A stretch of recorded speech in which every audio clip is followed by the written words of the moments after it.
OpenClaw is tightening the runtime. Chrome is turning prompts into reusable tools. DeepMind wants robots to reason before they move. NVIDIA is putting AI into the quantum control plane. IBM says cyber defense has to become autonomous. And Meta is pushing deeper into the custom silicon race. I'm Nova. I'm Alloy. And this is OpenClaw Daily, where we map the systems behind the headlines. Today we're looking at 6 stories that fit together around a single theme. Agentic systems are escaping the demo phase and becoming infrastructure. That means more pressure on the runtime, more pressure on the browser, more pressure on robotics, security, hardware, and the layers of control underneath everything. And that's the interesting part.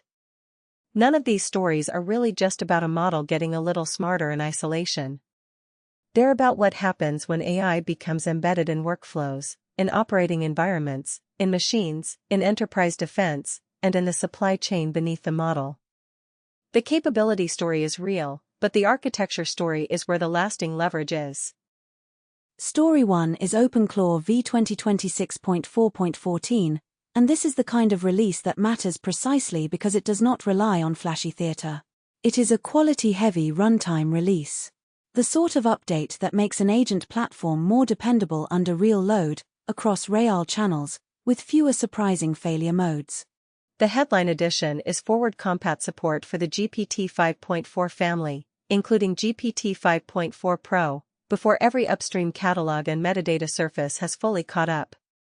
That may sound small if you only look at names on a model list, but it matters because model surfaces now move faster than most tooling layers around them.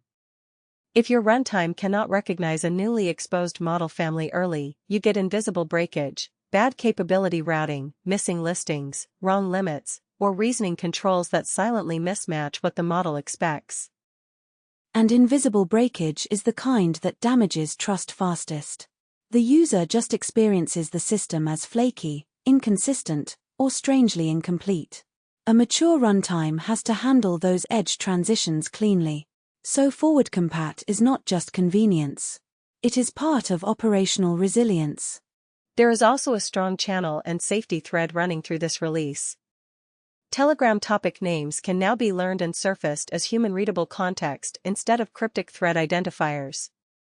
Discord native/status now returns the real status card instead of a fake-looking success fallback. And the gateway refuses model-facing config.patch and config.apply calls that would newly enable flags already identified as dangerous by security audit. That combination tells you what kind of platform OpenClaw is trying to become.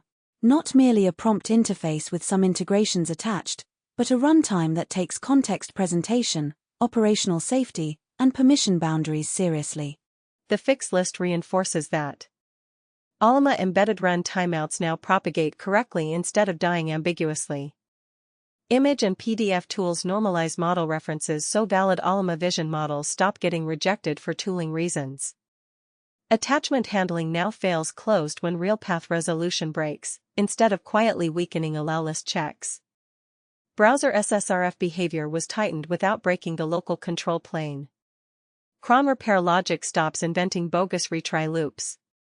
And the control UI replaced marked.js with markdown so malicious markdown cannot freeze the interface through a regular expression denial of service path. That is what platform maturity looks like. Less glamour, more refusal to fail in dumb ways. And that matters more than people sometimes admit. Most day-to-day frustration with agents comes from boring edge behavior, not frontier reasoning benchmarks. The product feels good when it starts correctly, routes correctly, names context clearly, respects safety boundaries, and does not collapse into nonsense because one integration drifted. There is also a strategic layer here. As the agent market gets more crowded, the durable differentiator may be the orchestration layer around the model rather than the model alone. What models can the runtime adopt quickly? What channels can it interpret cleanly? What dangerous actions can it refuse at the boundary? What subtle breakages can it absorb before the user ever notices? There is a cultural lesson in that too. People tend to describe powerful AI systems as if intelligence sits only in the answer. But in real use, intelligence is distributed across model choice, routing, safety filters, context formatting, tool boundaries, and recovery behavior. If any of those supporting layers fail, the user does not experience the system as intelligent. They experience it as brittle. And brittle systems do not become habits. They become experiments you stop trusting. That is why these runtime hardening releases matter so much more than their headlines suggest. They are trying to eliminate the kind of invisible friction that causes people to quietly reduce usage. A flaky status surface, a bad model reference, a weak attachment check, a weird cron retry loop, each of those sounds minor, but together they shape whether the whole environment feels adult. It is also worth noticing how many of the fixes are about naming and boundary clarity. Human-readable Telegram topic names. Real status cards instead of ambiguous fallbacks. Clear refusal on dangerous config-enabling calls. Fail-closed attachment handling. These are interface and security choices at the same time. They make the system easier to understand while making it harder to misuse. That dual benefit is underrated. Some safety features feel like added friction because they are bolted on late. But when the platform is designed well, safety and usability can reinforce each other. A clearer boundary is often a better experience. A more honest failure mode is often a better experience. The user usually prefers a clean refusal to a misleading half-success.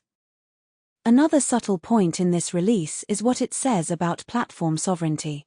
The more quickly a runtime can adapt to new model families and normalize provider quirks, the less captive the user becomes to any single product shell. The important environment becomes the runtime the user trusts, not the branding of the underlying model vendor. That is strategically powerful. And it suggests a different way to think about competition. One company may win a benchmark this month. Another may ship a bigger context window next month. But the runtime that handles those changes gracefully can keep the user relationship even while the underlying model mix changes. That means the orchestration layer can accumulate loyalty in a way raw model access often cannot. So story 1 is not just that OpenClaw shipped another version. It is that the runtime is getting more serious about continuity, compatibility, and safe defaults. And once AI systems become real operating environments, those qualities stop being secondary. Story 2 is Google's new Skills in Chrome feature, and on the surface it sounds modest. You use Gemini in Chrome, you find a prompt that works well, and now you can save it as a skill and run it again later with one click. But the product direction underneath that is larger than the feature itself. AI in the browser is shifting from one-off prompting toward reusable personal workflows. Instead of asking the assistant to do the same task over and over from scratch, the user can turn a good prompt into a durable tool. Google says those saved skills can run against the page you're viewing and other selected tabs, and it is also shipping a starter library for tasks like comparing products, breaking down ingredients, and helping with shopping workflows. That matters because it turns the browser into a lightweight automation surface. Not a full agent platform in the enterprise sense, but more than a chat sidebar.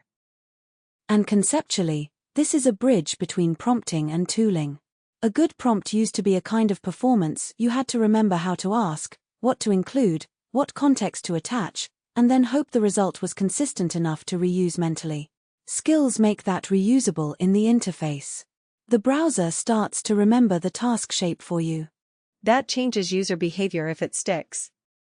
Prompting becomes less like improvisation and more like assembling a personal toolkit. You are not just conversing with the model. You are progressively authoring a set of repeatable browser-native operations. Google also emphasizes that skills sit inside existing Chrome security and privacy safeguards, including confirmations before sensitive actions like sending email or adding calendar events. And that tells you the product team understands the threshold they are approaching. The moment browser AI becomes repeatable, it also becomes more operational. Repeatability increases usefulness, but it also increases the need for permission boundaries and explicit confirmation around high-consequence actions. That is the larger lesson. The browser may be evolving into the most mass-market agent surface of all, precisely because it already contains the user's reading, shopping, comparing, and coordinating behavior. If you can layer repeatable AI operations onto that existing surface, you do not need to teach people a whole new environment. You upgrade the one they already live in. There is also a behavioral shift hiding inside this feature. Once a prompt can be saved and rerun, the user starts evaluating it less like a conversation and more like a tool they own. That changes expectations around consistency. A one-off chat can be approximate and still feel charming. A saved skill has to be dependable enough to deserve repetition. Which means the product challenge is no longer just language quality. It is packaging, discoverability, guardrails, and repeatability. The browser is becoming a place where AI interactions can harden into micro-workflows. And once that happens, the design question becomes, how do you let people build lightweight automation without making every page interaction feel risky or opaque? The starter library matters for the same reason. Most users will not invent their first useful browser workflow from a blank page. They need templates that demonstrate what a good reusable interaction looks like. Product comparison, ingredient analysis, shopping assistance, those are familiar tasks with clear value. They teach users how to think in reusable AI patterns. And if those patterns become common, the browser becomes a kind of personal operations layer.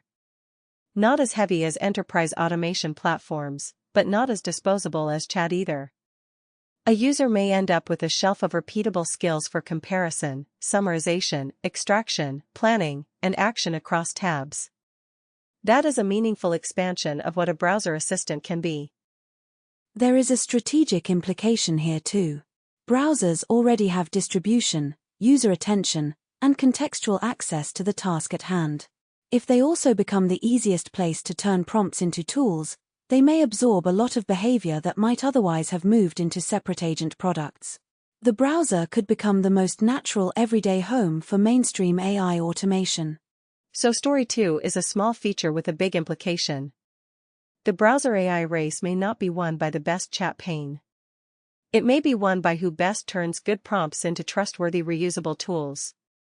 Story 3 is DeepMind's Gemini Robotics-ER 1.6, and the key point here is that DeepMind is trying to improve the part of robotics that gets hand-waved most often, reasoning about the physical world before taking action inside it. According to DeepMind, the new version improves spatial reasoning, multi-view understanding, task planning, pointing, counting, and success detection. The most interesting addition is instrument reading. The model can now help robots interpret gauges and sight glasses, and that capability reportedly came out of collaboration with Boston Dynamics. That matters because it shifts the center of gravity away from toy table demos and toward industrial and operational environments. Reading a banana on a countertop is one kind of perception task. Reading the state of equipment through analog instruments is another. Once a robot can help interpret gauges, valves, or industrial indicators, you are much closer to workflows that matter in factories, facilities, labs, and infrastructure settings. And it changes what we mean by agentic intelligence in the physical world. It is not only about movement. It is about judgment. Can the system look at a scene from multiple views, infer state, count relevant items, point accurately, plan a sequence, and then decide whether the task actually succeeded? DeepMind is also exposing the model through the Gemini API and AI Studio, which makes this more than a research demo. It becomes a developer surface. And that is important because embodied reasoning improves fastest when it escapes the press release stage and gets tried against diverse real tasks. There is a bigger pattern here too. The next step in agentic AI is not only better code generation and better chat. It is better judgment about the physical environment. The system has to understand what it is seeing, what state matters, what action makes sense, and what counts as success once the action is complete. There is also a philosophical shift here in how robotics progress gets measured. For a long time, public imagination focused on motion itself. Can the robot walk, grasp, balance, or move smoothly enough to impress us? But for many real tasks, the deeper bottleneck is interpretation. Can the system understand what it is looking at well enough to choose the right action and notice whether the action worked? Instrument reading is a good example because it is mundane in exactly the right way. Real environments are full of state encoded in dials, gauges, fluid levels, indicator lights, and subtle physical cues. If a model can help a robot interpret those signals reliably, it becomes far more useful in maintenance, inspection, industrial operations, and safety workflows. Multiview understanding matters in the same way. A physical scene is often ambiguous from one angle. Embodied reasoning gets stronger when the model can connect multiple views into a stable picture of what exists, where it is, what condition it is in, and what sequence of actions makes sense next. That is much closer to the way humans actually reason in the world. And success detection may be the most underrated capability of all. Plenty of systems can attempt an action. Fewer can judge whether the task is actually complete. Did the switch move into the right position? Did the object end up where it was intended? Is the gauge now within normal range? That feedback loop is what separates motion from competent work. So story 3 is really about moving from robotic spectacle toward operational perception. If these capabilities keep improving, the model layer for robots starts to look less like a novelty brain and more like a usable reasoning component for real-world work. Story 4 is NVIDIA Ising, which NVIDIA calls the first family of open AI models for quantum processor calibration and quantum error correction decoding. That sentence sounds specialized, but the strategic point is large. Quantum computing does not just have a hardware challenge. It has a control challenge. The hardware is fragile, noisy, and hard to scale. So the question is not only how to build better quantum systems, but how to calibrate, interpret, and correct them fast enough to make them useful.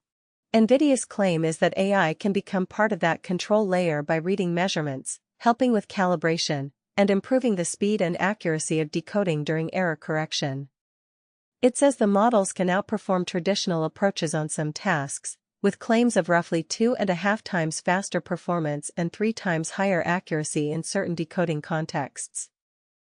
Whether every performance claim holds over time is less important than the direction of travel. AI is moving deeper into the operating layer of complex systems, not just as a sidecar assistant that comments on results, but as part of the machinery that helps the system function. And that is why the fact that the models are open matters. It invites labs and companies to treat this as infrastructure they can inspect, adapt, and build on. NVIDIA says groups including Harvard, Fermilab, Berkeley's Advanced Quantum Testbed, and commercial players are already adopting parts of the stack. There is a deeper systems lesson in this too. Some of the most valuable uses of AI may not be the ones that talk most beautifully. They may be the ones that sit inside technical feedback loops and quietly improve calibration, correction, and operational stability. Those deployments are less visible to the public, but they can have outsized impact on what entire fields are able to do. Quantum computing is a perfect example because the dream has always been constrained by the practical difficulty of controlling noisy hardware. If AI can help make that control problem more manageable, then it influences the pace of progress without ever becoming the headline object itself. It becomes part of the enabling substrate. Open models also matter because frontier technical communities often need inspectability more than polish. Researchers and operators want to know what the system is doing, how it can be adapted, and whether it can be trusted in a specialized workflow. An open model family can fit that environment better than a sealed black box, especially when the problem domain is still evolving quickly. And if AI keeps moving into these high-complexity technical systems, we may need a broader public understanding of what counts as an AI deployment. It is not only chatbots and copilots. It is also instrumentation, decoding, calibration, scheduling, control, and optimization in places most people never directly see. So Story 4 is not really about consumer-facing AI at all. It is about AI becoming part of the control plane for frontier technical systems. And that may turn out to be one of the most important forms of deployment, intelligence embedded where complexity is highest and the margin for error is smallest. Story 5 is IBM's new cybersecurity push, and it starts from a premise that is getting harder to ignore. If frontier models help attackers move faster, then defenders cannot rely on purely human speed response. IBM frames this as a world of agentic attacks, where sophisticated offensive capability becomes cheaper, faster, and more scalable. Its response has two main parts. First, a frontier threat assessment meant to help enterprises identify likely exposure, weaknesses, and exploit paths. Second, IBM Autonomous Security, a multi-agent service designed to automate vulnerability remediation, policy enforcement, anomaly detection, and threat containment. The branding is not the point. The architectural claim is the point. Security programs built as loose collections of dashboards, alerts, and manual escalation paths may not keep up if offensive operations accelerate toward machine speed. In that environment, AI-powered defense stops being a nice enhancement and starts to look like table stakes. There is also a governance angle here. Enterprises do not just want a model to summarize an alert. They want coordinated detection, policy application, remediation guidance, and containment actions that can operate inside defined boundaries. In other words, autonomous defense still has to be governable defense. That creates an uncomfortable but necessary reframing for security teams. The question is no longer simply whether an AI assistant can help analysts work faster. The question is whether defensive architecture can operate with enough speed and coordination to match offensive systems that are also gaining automation. If both sides accelerate, the old human-centric response model starts to look dangerously thin. But there is a trap here too. Faster defense is not automatically better defense if it is poorly bounded. Enterprises will need systems that can automate triage, enrichment, remediation suggestions, and perhaps some containment steps without becoming opaque sources of new risk. Autonomous security that cannot explain itself or stay inside policy could create a different kind of incident. That is why IBM's emphasis on multi-agent services is interesting. The promise is not merely one giant model looking at the whole problem. It is coordinated specialized functions, identifying exposure, enforcing policy, detecting anomalies, guiding remediation, and containing threats. If that works, it mirrors how mature organizations already separate responsibilities, but compresses the response cycle. And it points to a larger market reality. Cybersecurity may become one of the clearest proving grounds for agentic systems precisely because the problem is continuous, adversarial, data-rich, and highly time-sensitive. Few domains punish human speed bottlenecks more directly. So Story 5 is a recognition that the agent era changes the tempo of cybersecurity. And once tempo changes, architecture has to change with it. Story 6 is Meta's expanded partnership with Broadcom to co-develop multiple generations of next-generation MTIA chips, its custom accelerators for training and inference. Meta says the deal includes an initial commitment exceeding 1 gigawatt as the first phase of a broader multi-gigawatt rollout. Broadcom contributes across chip design, advanced packaging, and networking, while Meta continues positioning MTIA as central to infrastructure for ranking, recommendations, and generative AI workloads. The message here is blunt. The AI race is not just about models anymore. It is about who controls the silicon, packaging, networking fabric, and deployment economics underneath the models. That is why this partnership matters beyond one company's procurement story. Frontier AI competition is collapsing vertically. Companies want not only a strong model layer, but deeper control over the hardware stack that determines cost, throughput, latency, power draw, and long-term bargaining power. Infrastructure sovereignty is becoming the real contest. If you depend entirely on general-purpose external supply, you inherit other people's economics and constraints. If you can co-develop your own stack, you gain leverage over performance, cost, and roadmap timing. There is also a financial realism to this story. The companies building frontier AI infrastructure can no longer treat chips as a generic commodity purchase if they want predictable economics at scale. Training and inference costs, power availability, thermal constraints, networking efficiency, and packaging timelines all shape strategic options. Owning more of that stack is not vanity. It is leverage. And Broadcom's role makes clear that this is not just about designing a chip on paper. Advanced packaging and networking are now central to AI competitiveness. It is the whole system architecture that matters: how the accelerators connect, how power and heat are managed, how workloads move, and how all of that translates into usable capacity. The 1 gigawatt commitment is striking partly because it gives physical scale to a story that can otherwise sound abstract. This is not a marginal side experiment. It is infrastructure at a level that shapes capital allocation, data center planning, and long-term product economics. And once companies start making these commitments, the competitive landscape changes for everyone else too. Smaller players or less integrated players may find themselves increasingly dependent on the economics and supply conditions set by those who own more of the stack. So custom silicon is not only a performance play. It is a market power play. So Story 6 is really the hardware version of the broader agentic everything thesis. Once AI becomes foundational, every serious player starts reaching downward into the stack. There is a political economy dimension here too. When a handful of companies control more of the compute stack, they do not just gain technical advantages. They gain negotiating power over timelines, pricing, and the rate at which new capabilities can be deployed. Hardware strategy becomes business strategy in a very literal sense. And that loops back to the rest of the episode. A runtime can only be as ambitious as the infrastructure beneath it. Browser automation only scales if compute remains affordable. Robotics reasoning only scales if training and inference economics improve. Autonomous security only spreads if the underlying systems can run fast enough and cheaply enough inside enterprise environments. Hardware is the constraint layer behind almost every software dream. Which is why the line between software company and infrastructure company keeps dissolving. The biggest AI players increasingly want to be both. They want the model, the orchestration, the deployment surface, and the silicon path.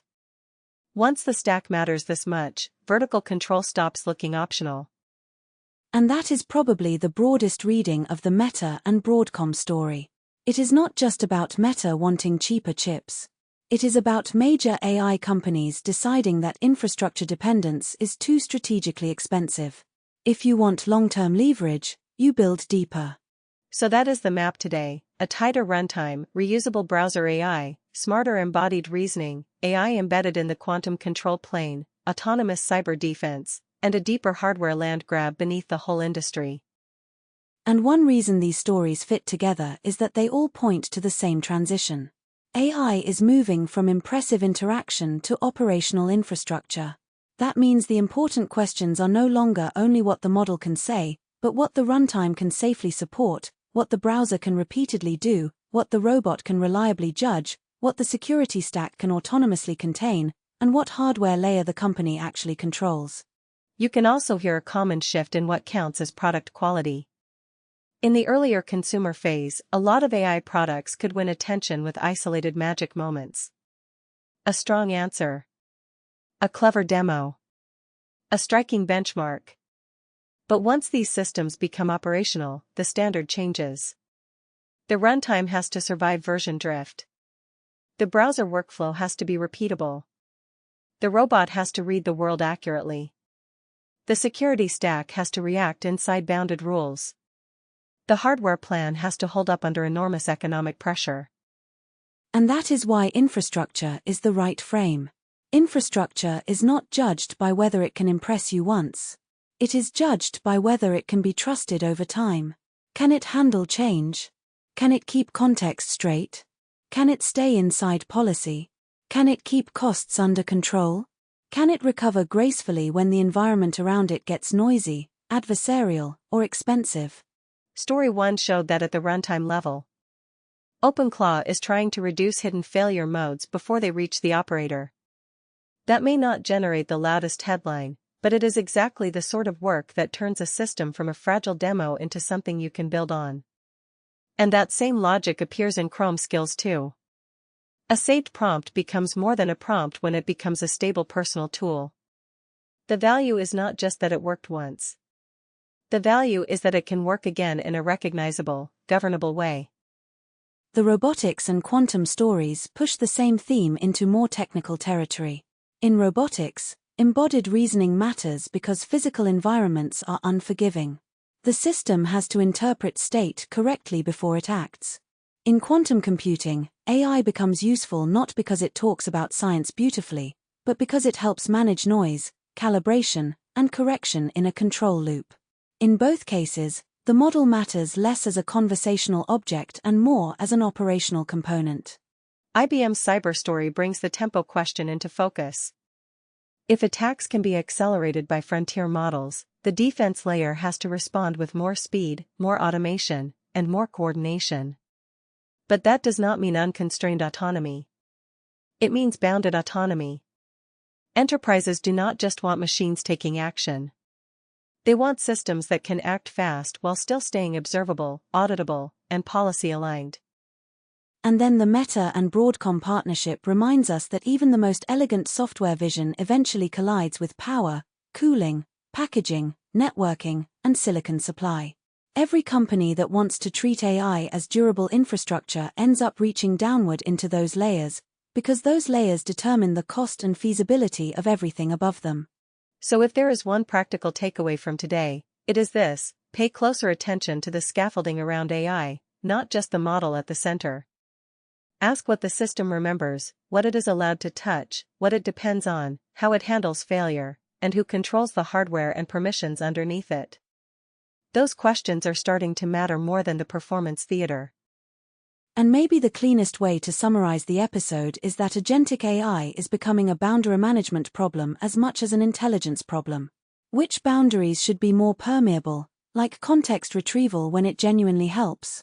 Which should be tighter, like configuration safety, browser confirmations, enterprise permissions, cyber containment rules, or access to the hardware stack?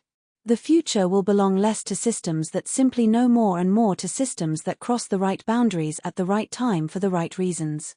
That is a useful correction to the old endless bigger model mindset. More intelligence on its own does not guarantee better deployment. In many environments, what really matters is whether the intelligence arrives inside a structure that human beings can trust, audit, correct, and live with. That is true in a runtime. It is true in a browser. It is true in a factory, a SoC, and a data center. For links and coverage, head to Toby on fitnesstech.com. In other words, the next phase is less about isolated demos and more about embedded systems of action. And that is why the phrase agentic everything fits today so well. Agency is spreading outward into software layers, browser routines, machines, security operations, and infrastructure economics. The question is not whether that spread will continue. The question is which systems will deserve the responsibility they are acquiring. I'm Nova. I'm Alloy. And this is OpenClaw Daily. We'll be back soon.